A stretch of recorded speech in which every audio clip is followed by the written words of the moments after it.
Boa noite. Sejam bem-vindos a mais um episódio do podcast Não Posso, Tô de Dieta.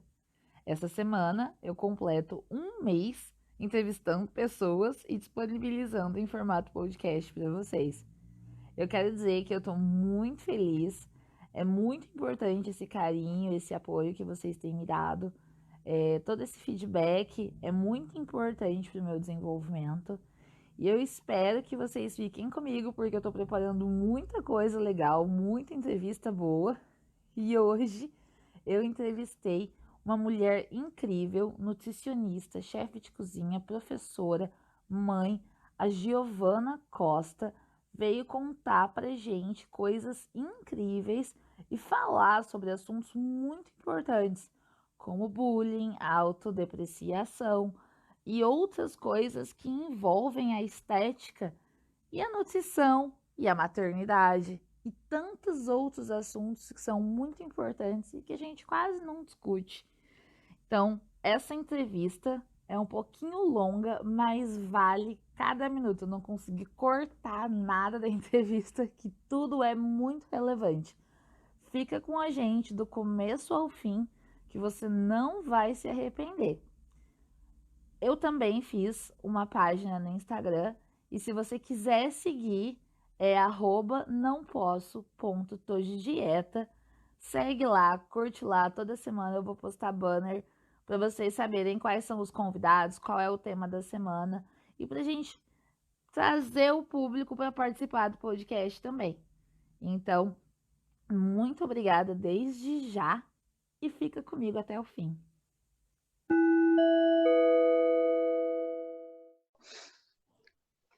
Eu quero começar esse episódio agradecendo a Giovana, que tirou esse tempinho para bater um papo com a gente.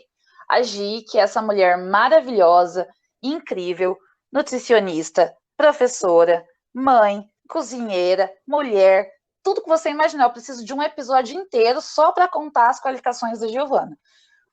Mas como a gente não tem, Gi, seja muito bem-vinda. Boa noite. Como você tá? Bom, para começar, a gente começa assim, desse jeitinho aí, o ego vai nas alturas, né? Todos esses elogios aí, imagina, eu acho que a gente está aqui para somar, como eu já comentei com você.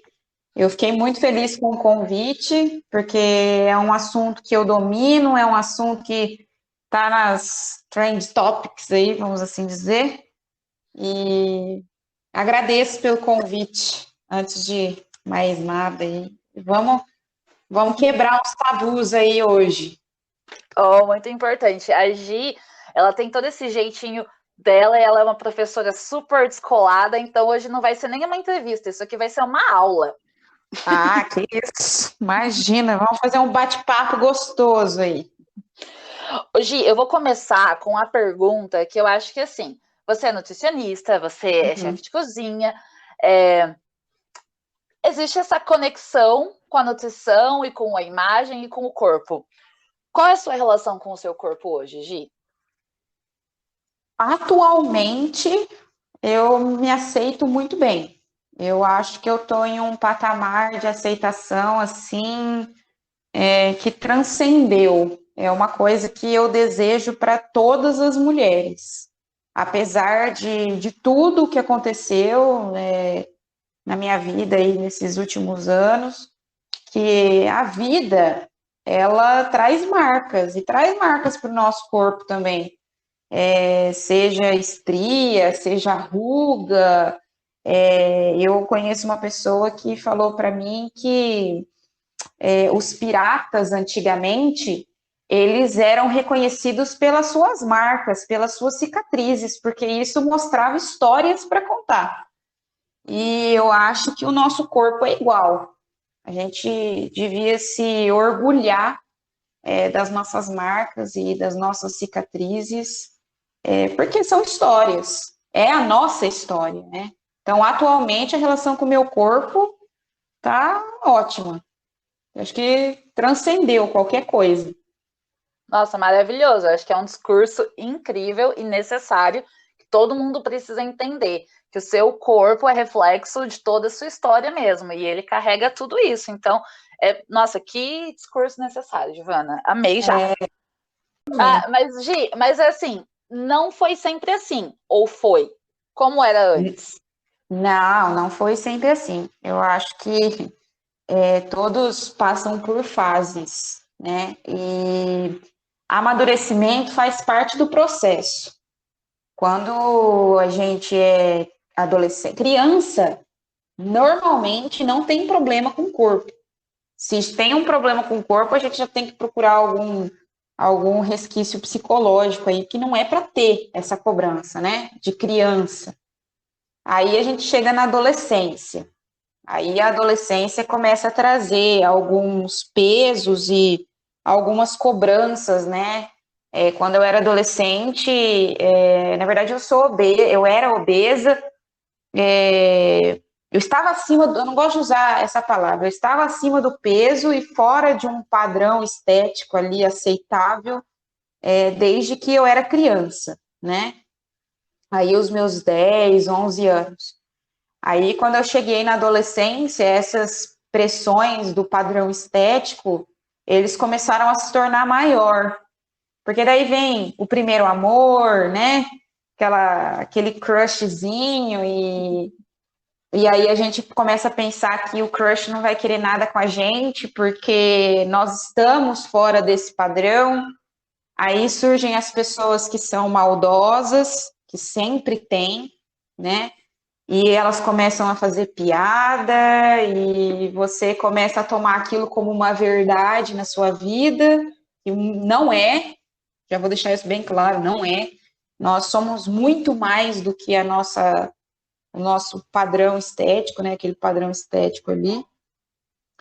E aí eu sempre fui o tipo de pessoa que eu já começava a fazer as piadas sobre o meu corpo e sobre a minha aparência antes das pessoas fazerem, como uma maneira de proteção mesmo. Então, na escola eu era conhecida como a palhaça da turma, mas era para esconder a dor, porque aquilo causou traumas, né? Bloqueios. Para você ter uma noção, quando eu cheguei na quarta ou quinta série, eu não me lembro assim com exatidão, eu tive uma professora que me chamou de gorda na frente da sala inteira, Essa de né? brincadeira. Não, não tô. Eu lembro que eu já fazia um acompanhamento nutricional, né? E um acompanhamento médico que, inclusive, a gente precisa bater na tecla do atendimento humanizado, porque o endocrinologista que me atendia, ele me deixou traumas assim extensos para um adolescente. Totalmente sem humanidade, assim, sabe? Então, já fazia tratamento com nutricionista, tratamento com endócrino, já tinha alguns traumas com relação a isso. E aí eu comentei na sala que o meu endocrinologista falou que a gente tinha que tomar 3 copos de leite por dia, que era a recomendação de cálcio e dos nutrientes aí. Ela olhou para a sala, na frente da sala inteira, e falou assim: também ela é gorda, né? Óbvio que ela tem que tomar 3 copos de leite por dia. Nossa. Nossa, olha para você ver como foi doído. Eu lembro das falas e da frase até hoje. E é uma professora que, se eu ver na rua, eu tenho arrepios. Porque foi, assim, vexatório. A sala inteira deu risada. Então, foi para uma adolescente de 13 anos, isso foi, assim, Traumatizante. traumatizante. Eu acho que hoje, como professora, eu vejo que isso foi, meu, horrível. Foi horrível. E o apoio que eu tive da coordenação da escola na época foi péssimo, porque eu lembro que eu reclamei, eu cheguei em casa chorando, eu contei para minha mãe, a minha mãe ficou muito brava, foi na coordenação da escola e não teve resolução nenhuma, tá? Eu não tive nenhum pedido de desculpas da professora. Gente, que E absurdo. foi um absurdo. E assim, depois que a adolescência passou, eu cheguei na fase adulta, eu já não me aceitava também não me aceitava. Então, eu colocava a culpa dos meus relacionamentos falhos, né, com as pessoas. Eu não digo só relacionamento amoroso, mas relacionamento no geral, né? Sim. Na minha aparência física. Eu cheguei a um ponto que eu desenvolvi transtorno de ansiedade, estava começando a desenvolver uma depressão por conta do meu físico. Então, o meu psicológico estava, não sei se eu posso falar palavrão, Pode, com certeza.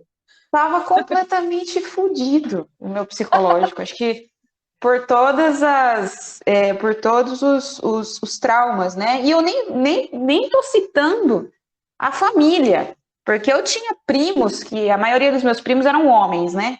Uhum. E eles eram mais velhos do que eu.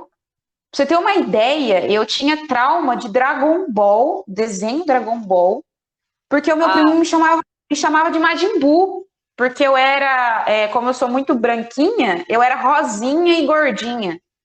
Ele me chamava de Majin Buu. Eu só fui conseguir assistir Dragon Ball depois que eu casei, junto com meu esposo, que os traumas já estavam todos. curados, cicatrizados, né? Mas ó pra você ver o nível. Eu não conseguia escutar a música. E ele falava assim pra mim, quando ele me via: vou te comer, vou te comer, vou te comer. Que era como o Majin Buu falava, né? Então, fora a família, né? Que tem gente maldosa em todo canto. Todo canto. Você sabe que você abordou nessa sua fala 3 assuntos super importantes: o bullying, o despreparo do profissional de saúde e de educação e a gordofobia. Então, assim, o quanto isso vai profundo na gente, o quanto isso fica enraizado e causa traumas assim para uma vida inteira. Eu sofri bullying na escola, não pelo meu peso, mas pela minha aparência. E eu tive muitos problemas, exatamente como você descreveu, com os meus relacionamentos, porque eu achava que tudo eu era feia, eu não era suficiente. E isso mudou bastante. Quando eu cresci e entendi que a maldade está nos outros, você se enxerga completamente diferente. Hoje eu olho para mim, gorda, tatuada, e eu penso, gente, olha que mulher incrível, meu Deus do céu. É Como engraçado se como a gente amadurece, né? e como se a minha capacidade intelectual, profissional, psicológica, sei lá, não sei colocar em palavras muito bem, mas como se o meu caráter, isso, como se o meu caráter fosse Uhum. definido pela minha aparência física, seja ela qual for, tá? Se eu tiver o cabelo mais curto, se eu tiver tatuagem ou não, ou se eu estiver fora do padrão estético que é esperado, enfim, isso não define o meu caráter. Não deveria definir, ou não deveria definir a minha relação com as pessoas, né? Ah, eu não sou suficiente. Eu não sei se a gente vai conseguir, vai entrar para esse lado, mas Sim. essa frase do eu não sou suficiente para definir as nossas relações, elas dão uma abertura gigantesca para um relacionamento abusivo, por exemplo, Você ou aceita menos do que você merece. exatamente, sabe? Ou então uma amizade tóxica, ou então você não ter força de voz ou força emocional o suficiente para afastar um parente tóxico, porque é parente, é família, mas não é bem assim que as coisas funcionam, sabe? Então, essa frase, ela dá uma abertura gigantesca para problemas maiores ainda. E é aquela velha história que eu odeio, sempre odiei, já fiz discursos contra isso. É o tal do, nossa, mas você é tão linda de rosto, a pessoa nem se toca o quanto isso é ofensivo. Esse tipo de frase, atualmente, eu só dou risada. Querida, eu sou linda de rosto e linda de caráter, linda de corpo e linda de Tudo. tudo, sabe? Esse tipo de aceitação, meu, eu desejo muito isso para todo mundo, não só mulheres, porque eu já tive contato com homens que tinham um problema de aceitação com o corpo fora do comum e é um assunto que as pessoas não tratam. Uhum. Homens também têm problema de aceitar o seu corpo e também têm problema de aceitar o seu físico. E quando um homem fala que tem problema de aceitação com o corpo, as pessoas elas falam que é frescura. Como você não pode ter esse problema de aceitação. Não, Homem não você é tem. homem. Exato, mais ou menos isso. Então, assim, é uma coisa que é fora do comum, assim, ainda não entra na minha cabeça e eu ainda tenho um pouco de dificuldade e eu ainda, às vezes, acabo perdendo a linha, sabe? Quando eu vou conversar sobre o A gente perde a paciência, né? A gente fala, ô meu querido, como você pode ser tão ignorante assim? exato, exato. Você tinha problemas, assim, tipo, distúrbios alimentares por conta disso? Porque eu acredito que, assim, eu tive amigas que tinham bulimia, né? Elas Uhum. comiam e vomitavam porque elas falavam, gente, eu preciso caber num padrão e eu não me encaixo e eu preciso. Então elas faziam isso e eu falava, gente, mas por que você faz isso? Você é linda. Daqui 10 anos você vai desejar ter exatamente esse corpo que você tem agora. Então por que você está fazendo isso, sabe?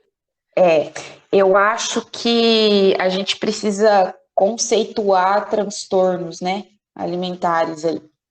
Nós temos a bulimia, a anorexia, né, que é muito conhecida aí pelas pessoas, mas nós temos as compulsões alimentares, que é o que eu tinha.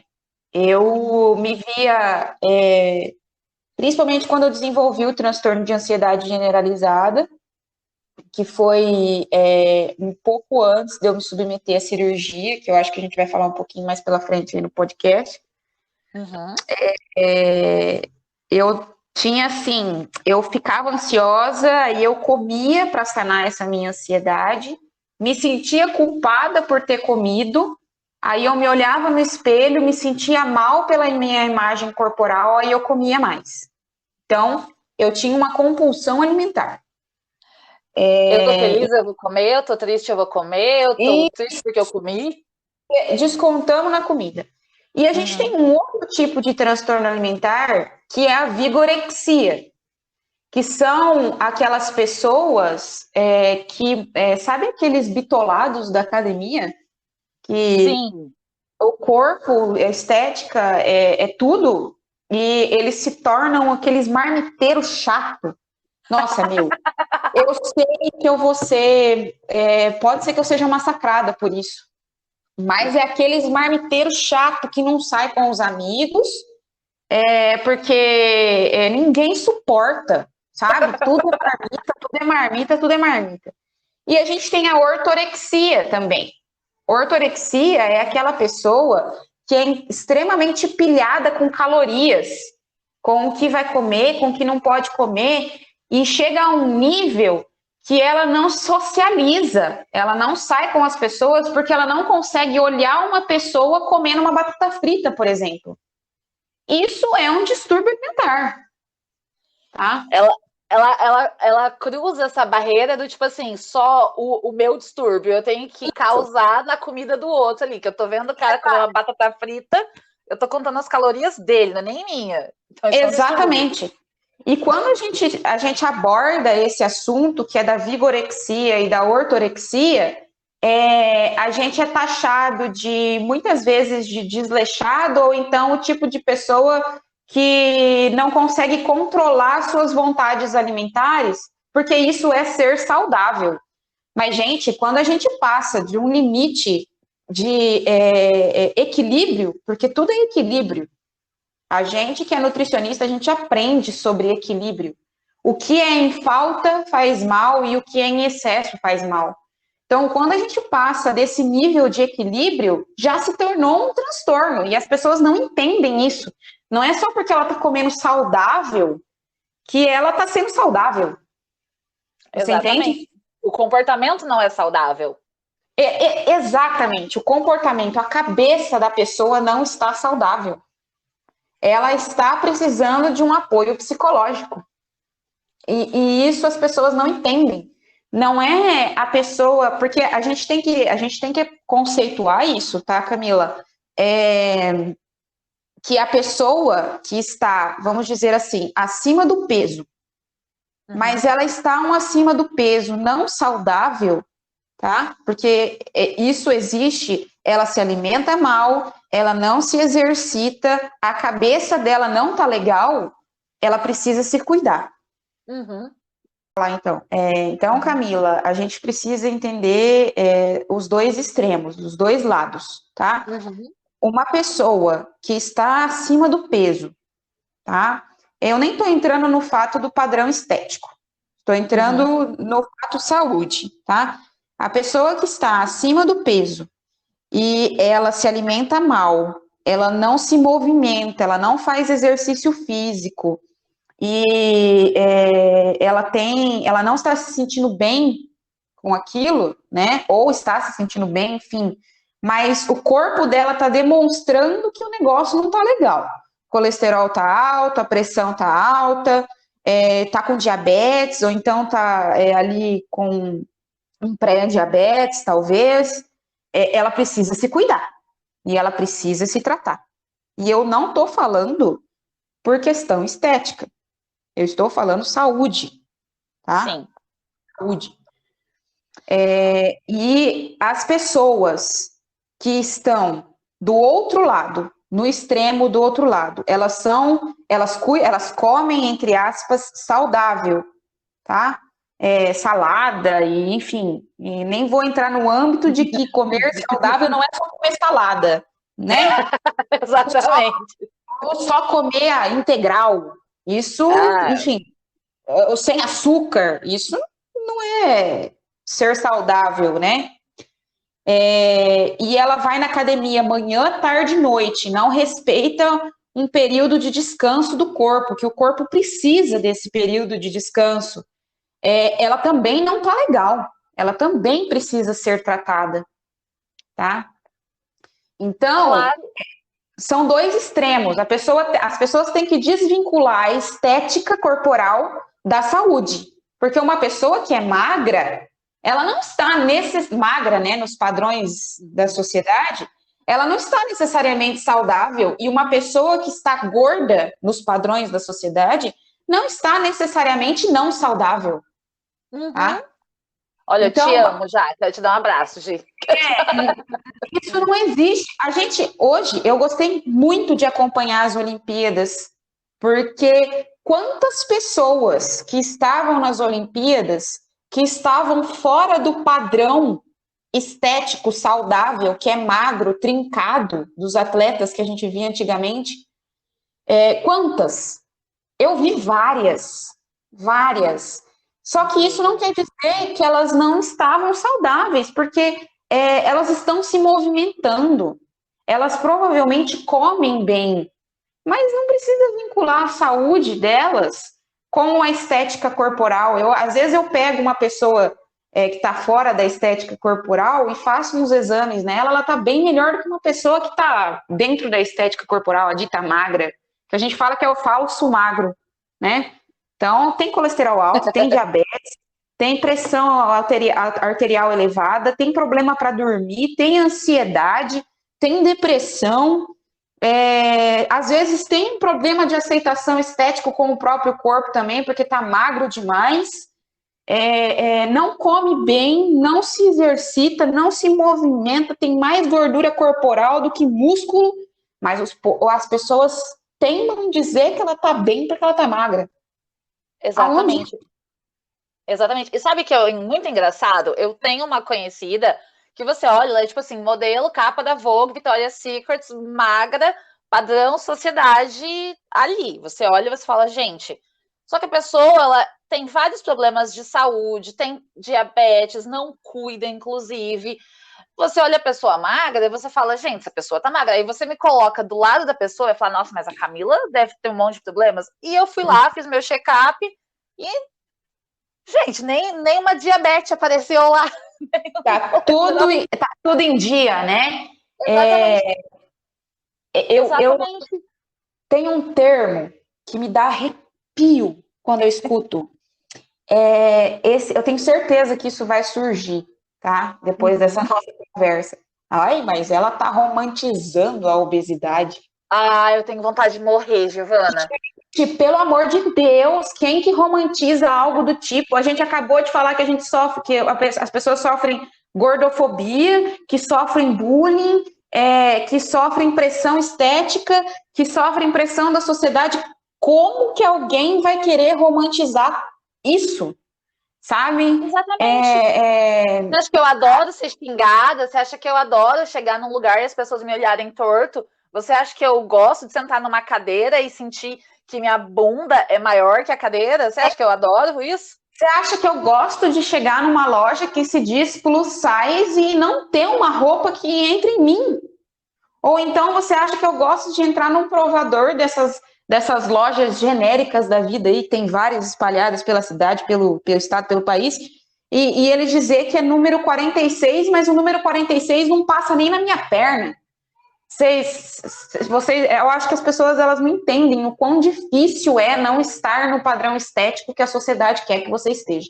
Então, Ela vem falar e você romantiza. Não, romantizar a obesidade não existe. Não existe, não existe. Então, inclusive, já vou deixar isso bem claro. Eu já vou deixar isso bem claro aqui que não existe isso daí, tá? As pessoas têm que largar a mão de ser besta quadrada, tá? Então... Claro que, assim, o seu estudo, quando eu te conheci, você estava estudando nutrição, e aí você foi fazer gastronomia para casar a nutrição com a gastronomia, eu acho isso super legal. E o estudo da nutrição, ela mudou completamente essa sua visão, porque acredito eu que com todo esse trauma que você passou, você tinha uma visão da nutrição péssima. Você falava, ai, gente, comer saudável é horrível. E aí você vê na nutrição que não é. Na verdade, meu sonho sempre foi ser cozinheira, a vida inteira, e cozinheira e professora, né? Eu sempre quis casar essas duas coisas, que graças a Deus cheguei aonde eu queria. E assim, eu entrei para fazer nutrição no intuito de mudar a minha alimentação, e emagrecer, mas não deu certo. Gente, nunca façam isso. Entrem para fazer alguma coisa, independente da sua aparência física, porque você gosta e porque você ama. Porque a sua competência profissional não está diretamente ligada com a sua aparência física. Tá? Esse negócio de. Porque eu não vou em nutricionista gorda. Ué, por quê? A inteligência dela tá ligada ao corpo. O conhecimento dela de bioquímica, de química, tá ligado ao corpo. Ai, gente.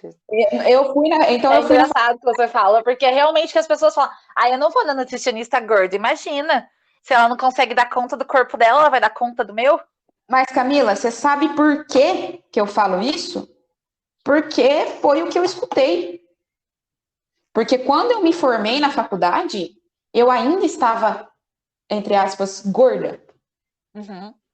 Então eu escutei muito que eu ia perder pacientes porque eu era gorda. Sabe aquele negócio assim? Faça o que eu falo, mas não faça o que eu faço? Eu escutei isso muitas vezes. Inclusive, esse foi uma das gotas que fez o meu copo transbordar e me fez recorrer à cirurgia bariátrica. Tá? Então, é exatamente isso que a gente escuta.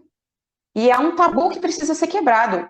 Eu conheço muitas nutricionistas que estão fora do padrão estético, mas elas são fodas no que elas fazem. Elas são fodas no que elas fazem. E sabe o que eu acho que existe também? Desculpa. Uhum. Só uma, entre aspas aí, já você volta.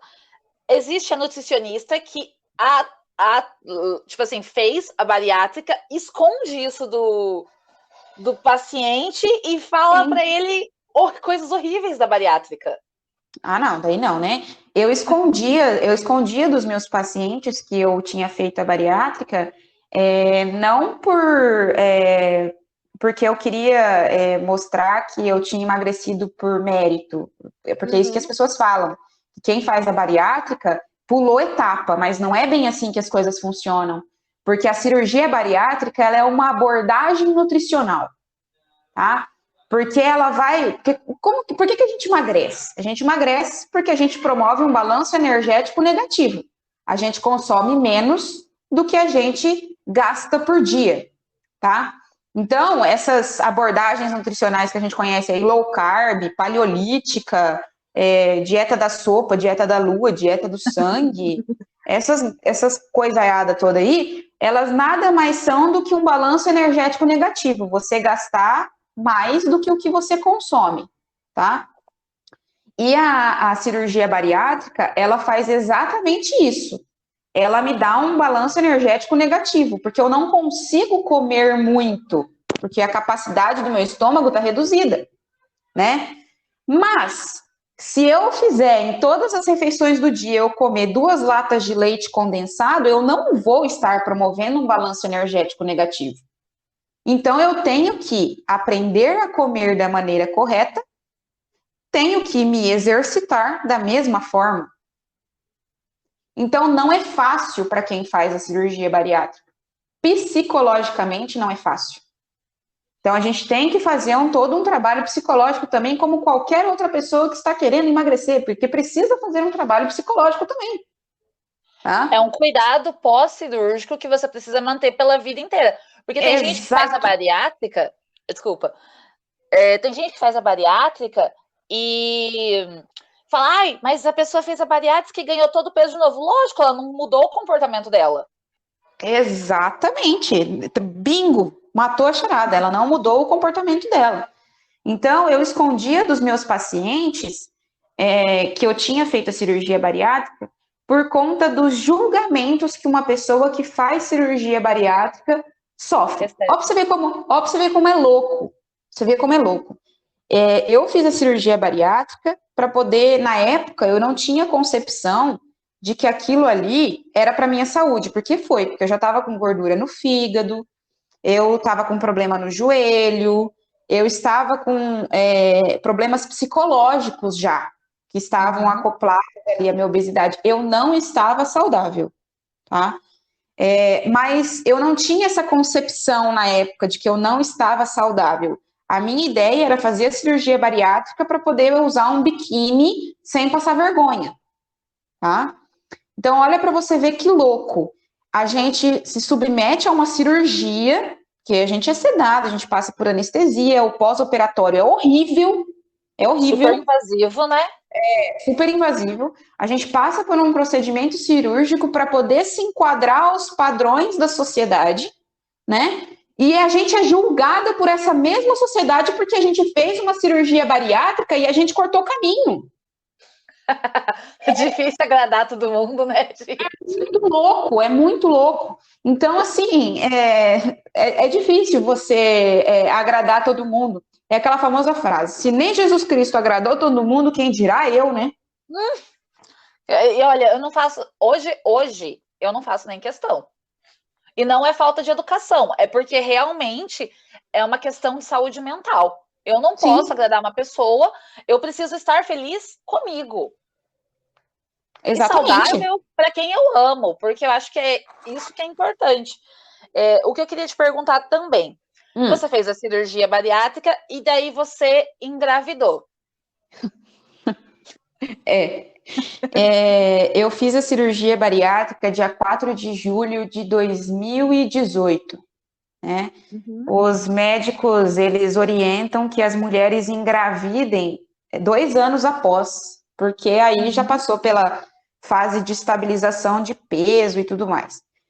Mas como eu era nova, eu tinha 22 anos quando eu fiz a cirurgia bariátrica, e 15 dias depois eu já estava na academia. Então, eu perdi muito peso, muito rápido, e eu perdi um peso saudável. Assim, o meu aspecto ele não ficava caído, a minha pele não ficou flácida, nada disso. Então, colágeno, né, bem? Exatamente. Então, isso, inclusive, é uma coisa que vale ressaltar, porque nós temos muitas mulheres que passam pela cirurgia bariátrica depois dos 40 anos, e aí elas ficam muito chateadas porque o corpo delas não ficou do jeito que elas imaginavam que ia ficar. Mas, gente, respeitem a ordem natural da vida. Vocês já passaram por tanta coisa, às vezes já é mãe, o corpo já passou por uma mudança extrema. não fiquem se cobrando nesse aspecto, né? Vale ressaltar. Então, como meu colágeno estava lá em cima, eu estava com 22 anos. Quando eu cheguei aos meus 23 anos, eu estava com o meu corpo dos sonhos. Uau. Barriga no lugar, bunda no lugar, braço no lugar, tudo no lugar. No dia 10 de junho de 2019, eu engravidei. Um ano. Menos de um ano depois da cirurgia bariátrica.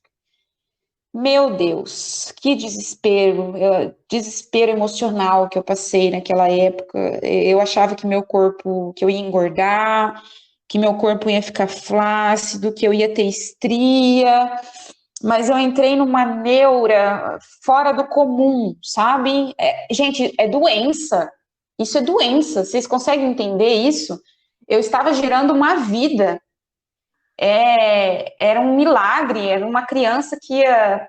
A criança é alegria, criança é leveza, e eu estava preocupada com o meu corpo durante a gestação. Eu estava me privando de comer para não engordar. Eu estava.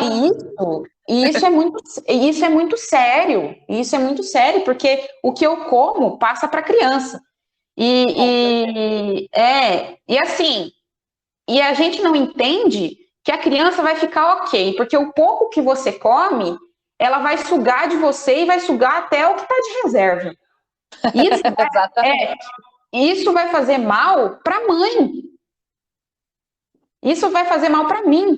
Fazia mal para mim. Eu tinha hipoglicemia. Minha glicemia uma vez chegou a bater em 56.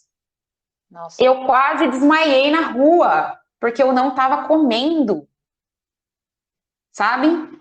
Então, isso é doentio. Foi preciso a minha gestação ser diagnosticada de risco, porque a minha gestação, a partir das 24 semanas, ela foi diagnosticada de risco, porque a minha placenta envelheceu, ela estava muito velha para a idade gestacional. Então, todos os médicos achavam que o meu filho não passaria de 26 semanas de gestação, que ele nasceria prematuro, e que com 26 semanas era um prematuro extremo e a possibilidade dele sobreviver fora do útero era mínima, né? Então foi preciso esse chacoalhão para a ficha cair e eu deixar isso de lado. Mas de toda forma eu engordei só o necessário na gestação, né? Eu engordei 9 quilos, que foi só o do bebê, mas depois que eu tive esse susto, eu comecei a comer saudável, eu comecei a me cuidar, né? Eu não... detalhe, com 24 semanas, me proibiram de fazer exercício físico. Então, eu passei... Você entrou em desespero, né? Falei, gente... Então, o negócio começou a pegar. Mas o tempo foi passando, meu filho nasceu de 39 semanas e 3 dias, super saudável, né? Inclusive, ele é saudável, uma criança saudável. E eu percebi, depois que ele nasceu, que toda aquela pira, toda aquela neura com o corpo, não tinha necessidade. E não tinha importância nenhuma, porque é um momento da sua vida, eu acho que é um momento da vida da mulher, que ela precisa se desconectar dessa pressão estética dela. É uma vida, não importa, se eu tiver que comer 5 pudins no dia, eu como. Eu acho que se der vontade, tem que comer mesmo, mas tem que levar uma alimentação saudável até mesmo por conta do desenvolvimento do neném, né? Mas é isso que eu falo, são os extremos, você entendeu? Eu não estava comendo nada. Eu não estava comendo. E aí, uma mulher que ganha 23, 24 quilos durante a gestação também não tá legal. Porque daí até a própria criança pode sofrer algumas coisas, né? Diabetes gestacional, a mulher pode desenvolver diabetes gestacional, e aí a criança pode nascer muito grande, pode ter uma propensão maior a desenvolver diabetes na vida adulta. Então, isso também precisa cuidar. Um pouco é ruim, e o muito é ruim. É ruim também. É ruim também. Eu acho que uma das fases mais difíceis para a mulher, eu ainda não passei por isso, mas você passou, é o puerpério. E que vem aquela descarga emocional toda. E aí tem gente, você lá, acabou de ter um neném, você tem que cuidar daquela vida, e tem gente te enchendo o saco, perguntando, mas como é que você não vai perder esse peso, não? Não sei o quê. Gente, as pessoas não têm bom senso, né? Zero senso. O puerpério, ele é uma fase difícil, muito difícil, porque os seus hormônios estão todos fora do lugar ainda, né? Uhum. Você ainda está sangrando, porque seja qual for o parto, cesárea, normal, você ainda está sangrando. A amamentação dói, porque o bico do peito racha, ele sangra, a criança, ela está aprendendo a mamar, né? Então, as pessoas, elas só pensam no recém-nascido, mas não pensam na mãe, que também é uma recém-mãe, uma mãe que acabou de nascer. Então, ela está aprendendo tudo. Assim como a criança está aprendendo tudo, a mãe também está. Eu ouso dizer que o puerpério ele não dura só 40 dias. Ele dura 2 anos. Que é a fase aí que a criança ainda é muito dependente da mãe. Muito dependente da mãe. É dependente da mãe para tudo. É dependente da mãe para comer, é dependente da mãe para se trocar, é dependente da mãe para dormir, é dependente emocionalmente da mãe, porque ela ainda não consegue desconectar a pessoa dela da mãe. Ela começa a entender que ela e a mãe são pessoas diferentes a partir dos 2 anos de idade. Então, eu ouso dizer que o puerpério dura 2 anos. E mãe nenhuma precisa de julgamentos com relação ao seu corpo, com relação à maneira como ela vai amamentar, se vai ser no peito, se vai ser por fórmula. Você tem que amamentar no peito para perder peso. Pô, mães, não se preocupem com o corpo de vocês nessa fase, tá? Essa fase é uma fase de descoberta, é uma fase de aproveitamento. Vocês já vão ter muitas dificuldades nesses 2 primeiros anos aí, sono, privação de sono, culpa interna por não saber se você está fazendo um bom trabalho. Vai vir pressão de fora de todos os jeitos, tá? Vai vir palpite. Vai vir palpite. Então, assim, você tem que aprender muito a ouvir por um lado e sair pelo outro, e filtrar muito o que você está escutando, e filtrar muito, até de opinião profissional. Você tem que filtrar. Então, eu acho assim, que você tem que entender, tem que aprender a filtrar e a diferenciar um conselho de alguém que já passou por isso e já entende que aquilo ali é uma fase difícil, porque conselho é diferente de pitaco. Uhum. É muito diferente. Conselho, você toma aquilo ali para você escuta e você fala, não, vou tentar, você tenta, às vezes funciona, às vezes não funciona, e aí você se liberta, você vai achar seu ritmo e a sua maneira de lidar com aquilo ali. Você aplica a sua realidade, né? Exatamente. Agora, pitaco é uma pessoa que vai falar para você o que ela acha. Muitas vezes ela nunca passou por isso, mas ela tá dando pitaco porque ela leu na internet, porque ela escutou alguém falando, eu não sei. E ela vai tentar te impor aquilo ali que ela tá pensando. Não, você tem que fazer porque ela disse isso, aquilo. Eu lembro que teve uma vez que eu explodi, foi uma das únicas vezes que eu explodi assim com relação à maternidade. Porque eu sou muito de entrar pelo direito e sair pelo esquerdo, sabe? Eu faço o que eu acho melhor para o meu filho. Claro. Mas foi uma única vez que eu estourei, assim. Meu filho estava passando por um saltos, as crianças não dormem, as crianças não comem, elas querem peito o tempo todo, elas querem colo o tempo todo, é mãe. Então eu estava passando por um momento de privação de sono, então eu já estava nervosa, né? Daquele jeito, né? Daquele jeito. E aí o Josué, ele estava mal, porque os dentes dele estavam nascendo, então eles têm febre, eles têm diarreia, Juntou o salto, mais dente nascendo, ele não queria comer, tava um caos. E normalmente isso dura uns 15 dias. E aí eu tava procurando alternativas para aliviar a dor que ele estava sentindo na gengiva. E eu fui conversar com um primo meu, que é otorrinolaringologista.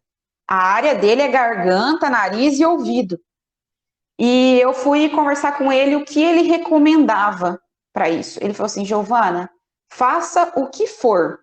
Peitolé, que é o tirar o leite e congelar o leite materno, congelar chupeta, congelar mordedor, faça o que for, mas não use a pomada Nenedente, que ela é uma pomada anestésica. Então, você passa na gengiva, ela vai anestesiar a gengiva, mas o bebê pode engolir esse substrato e anestesiar a garganta. Então, quando se anestesia a garganta, a deglutição, né, você engolir a saliva, é atrapalhado. Uhum. E aí, se ele estiver dormindo e ele estiver com a garganta anestesiada, ele pode engasgar com a própria saliva. Então, não usa. Olha que perigo. Olha que perigo. Mamães, escutem isso. Então, não use. E aí, eu descobri a camomilina C. A camomilina C, ela é um comprimido que você abre ele e é à base de camomila, é natural. Você passa no dente e aquilo, na gengiva, né? E aquilo ali alivia a coceira. Só que é algo que tem que ser tem que ser assim, a longo prazo. Você não vai passar agora e vai parar de coçar amanhã. Então, você tem que passar sempre, né? No primeiro ano de vida, desde os 3 meses até o final do primeiro ano de vida, você pode passar. As mães podem passar 1 ou 2 vezes por dia na gengiva, né? Para mim, funcionou. Fica o conselho. Quem quiser tentar, pode tentar. Para mim, funcionou. A Gi... Ô, Gi, deixa eu te perguntar uma coisa. Mãe nutricionista, como foi, né? Como é a dieta do Josué e como você influenciou ele na introdução alimentar? Olha, vou dar muita risada, porque é o seguinte, sabe aquele ditado? Casa de ferreiro, espeta de pau? Com certeza. É isso aí. O Josué, ele fez uma introdução alimentar, que a partir dos 6 meses de vida, ele fez uma introdução alimentar boa, tá? Inclusive, meu filho come de tudo, até pedra. Se você der pedra para ele, ele come. Que beleza, eu não tenho problema com ele com relação à comida. Tá? Ele come bem de tudo, fruta, legumes, verduras, carne, arroz, feijão. Porém, ele fica com a avó dele alguns dias da semana para eu poder trabalhar e com uma tia minha. E elas já deram sorvete, elas já deram sagu, elas já deram canjica, elas já deram panetone, já deu bolacha de maisena. Teoricamente, até os 2 anos de idade, não é para dar açúcar para criança, né? Mas eu vou ficar brigando com as pessoas que estão me ajudando a cuidar do meu filho para não dar aquilo ali? Faz sentido? Não faz sentido. Então, acho que eu acho que o que é mais importante é que o meu filho, ele come das outras coisas, e come bem. Então, eu tento não me cobrar e nem cobrar aqueles a quem me cercam de forma extrema. Eu falo, não é legal dar, então vamos deixar para dar depois do almoço, por exemplo? Ou Sim. Vamos deixar para dar só no final de semana? Né? Exatamente. Então, a gente tenta manter o equilíbrio, até mesmo porque eu sei que agora, quando ele fizer 2 anos, quando eu colocar ele na escola, ele vai entrar em contato com coisas que ele nunca comeu, sabe? Com certeza. E ficar neurótica com relação a isso não dá certo, mas sou uma nutricionista feliz porque o meu filho come de tudo. Até A realização da nutricionista, o filho come tudo. Exatamente. Eu acredito assim, a maioria, por exemplo, a sua família te ajuda, você não vai comprar essa briga, mas tem mães que realmente compram, porque tem coisas, né, que você realmente não deve dar para criança açúcar com menos de 6 meses, jamais, eu Não, acredito. aí não, Né? aí eu acho que vai de uma questão de bom senso, né? De uma questão de bom senso da família. Eu nunca tive problema com a minha família com relação a isso. Uhum. Eu acredito que se eu quisesse brigar com relação a isso, eles me entenderiam, mas ia ficar eu coloquei na balança e eu percebi que era um desgaste emocional e relacional que eu não queria ter. Porque nós temos uma relação eu tenho uma relação muito boa com a minha família, a minha rede de apoio, graças a Deus, é muito boa. Então, eu não queria esse desgaste relacional. Coisas assim, que eu brigo, que eu bato o pé, que eu não quero que fiquem dando para o meu filho, é refrigerante, alimentos que sejam muito doces, tipo assim, um algodão doce, eu não quero que dê, bolacha recheada, eu não quero que dê, então, assim, coisas muito industrializadas, tipo salgadinho, essas coisas eu não quero, e eles não dão. As coisas que eles dão são coisas assim, tipo um iogurte, né, que tem um pouquinho mais de açúcar, suco com açúcar, bolachinha maisena, são essas coisas, bolo, né, bolo caseiro, que às vezes a minha tia faz, ela dá, um panetone, ela dá, mas nada muito absurdo, sabe? Então, para mim tá bom, desse Eu jeito. acho assim, minha opinião como uma pessoa leiga, são dois lados. A criança desenvolve e aprende a comer de tudo, porque isso também é muito importante, né? Para que a criança experimente. Mas assim, criança não sente falta do que ela nunca provou. Então tem coisas que convém não deixar, né? Exato, exatamente. Mas eu vou falar, meu filho já comeu coxinha, Ai, saudade, coxinha. de salgadinho de festa, sabe? Já comeu coxinha, já comeu quibe, já comeu brigadeiro. Então, assim, mas ele não come todo dia, ele não come toda semana, ele não come. Ah, eu vou ser muito criticada, eu sei que eu vou ser muito criticada, mas foda-se. Foda-se, porque Exatamente. ele também come, mas ele também come, ele também passa pela fruteira e pede a banana, ele também passa pela fruteira e pede a maçã. Ele come arroz e feijão muito bem, ele come carne muito bem, inclusive ele é uma criança independentíssima, ele come sozinho de tudo, tá? E ele come sozinho, ele senta e ele come sozinho. Isso é incrível. Então, assim, e o meu filho tem 1 ano e 6 meses, para mim isso maravilhoso. Ótimo, maravilhoso. Então, foda-se o julgamento de vocês aí que estiver escutando esse podcast, se quiser me julgar que meu filho é uma coxinha e brigadeiro. Ah, mas maravilha. Hoje, eu acho assim, importante falar que nutricionista, né, não é só para quem quer perder peso. Nutricionista é para você criar realmente um balanço, né, um equilíbrio na sua vida e na sua relação com a comida, seja ele péssimo, odeio, tenho medo de comer e conto caloria, ou seja, sou compulsiva e preciso comer. Então, eu acho muito importante falar que o profissional da nutrição, ele não é só dieta restritiva. Na verdade, o profissional da nutrição, ele não devia ser dieta restritiva nunca, né? Porque eu brigava, né? Eu brigo muito com os meus pacientes, porque eu quero que eles tenham uma relação saudável com a comida, né? Seja ela qual for. Esse termo, por exemplo, refeição lixo, nutricionistas que usam esse termo, vai te catar. Porque tem gente que realmente come lixo para sobreviver. Então, isso não existe. Isso não existe. Tá? Nossa, Gi. É uma refeição livre. Coloca assim, usa esse termo, tá? Uma refeição livre.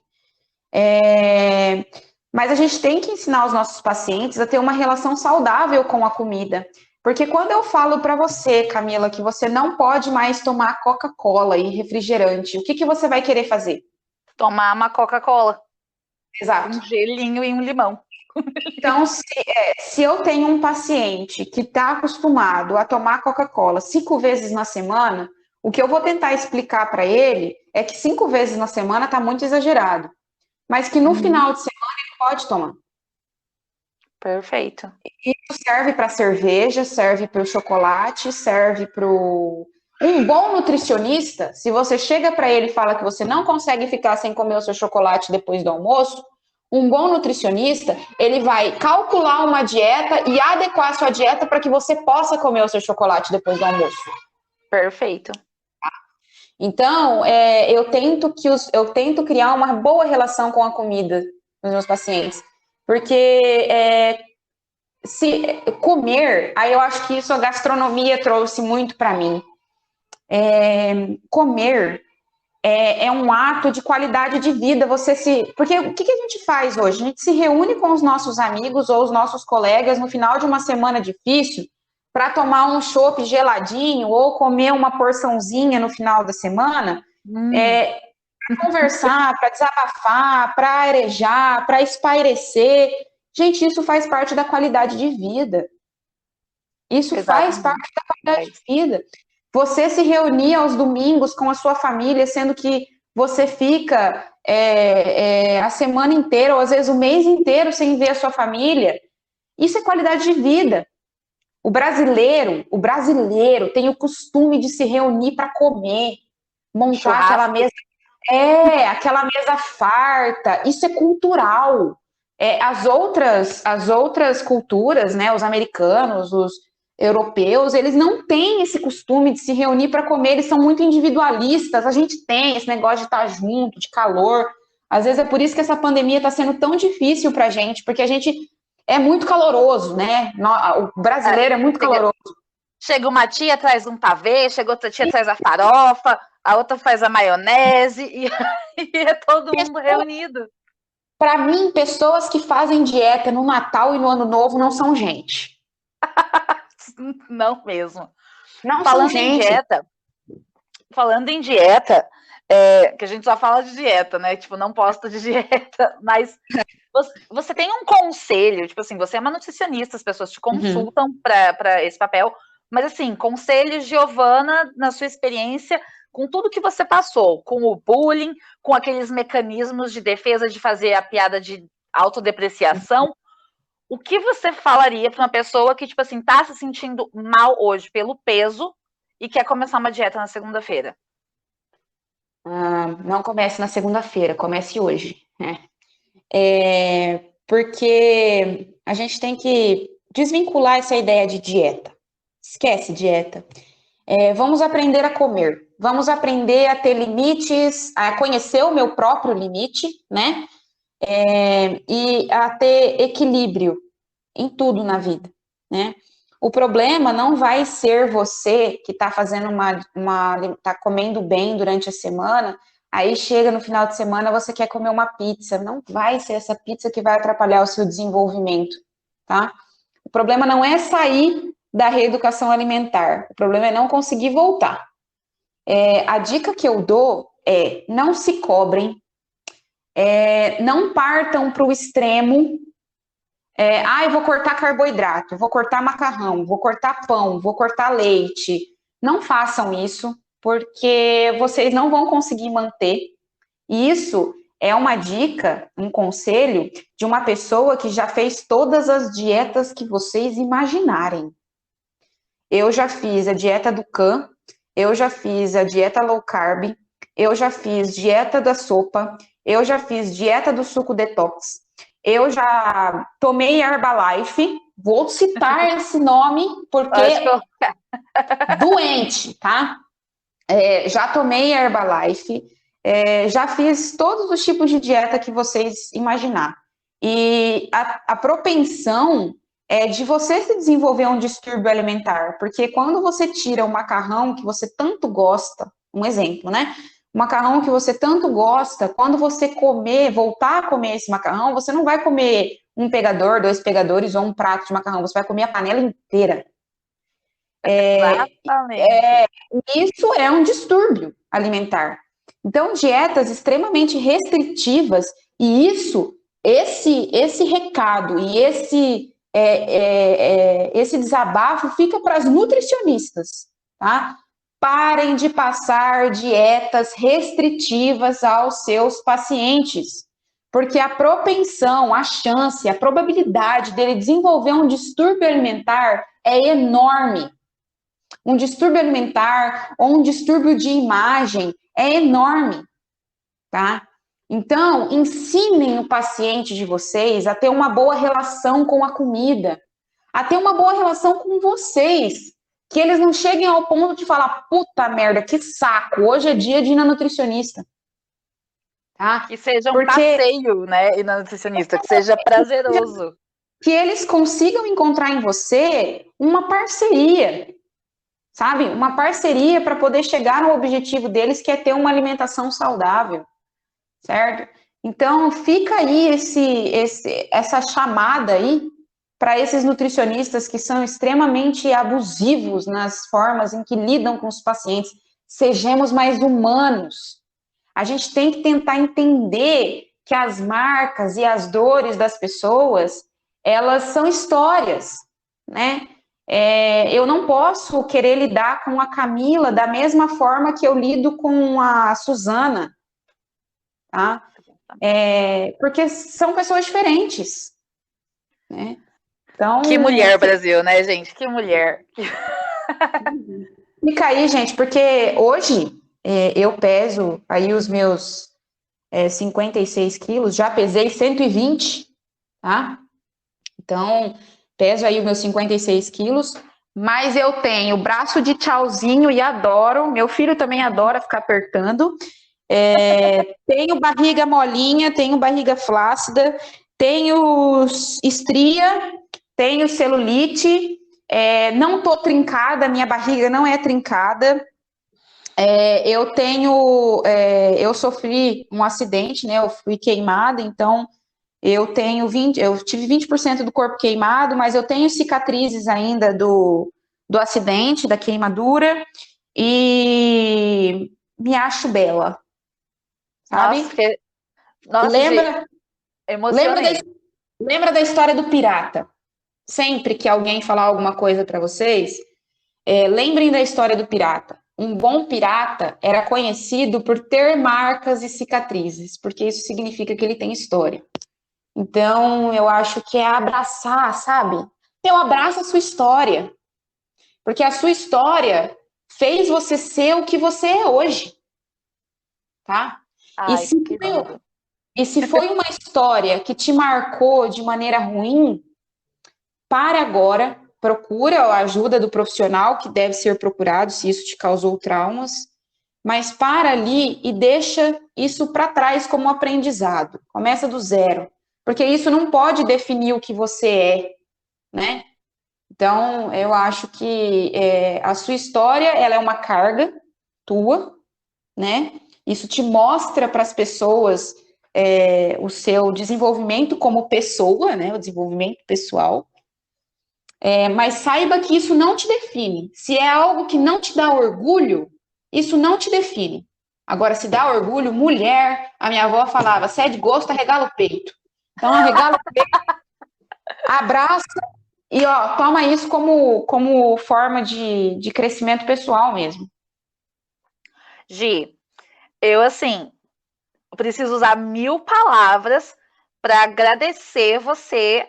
Eu acho, que esse bate-papo é tão necessário, é tão importante para que as pessoas, elas entendam e aceitem e se amem e se olhem e saiba que, perto de você tem gente sofrendo bullying, para você combater isso, que usar essa autodepreciação como mecanismo de defesa é tóxico e que você precisa, no fundo de tudo mesmo, é se amar. Então, eu acho que tudo que você falou é tão maravilhoso que eu não tenho nem palavras, usando 1000 palavras, para te agradecer por essa aula, Gi. Sinceramente, aula de vida.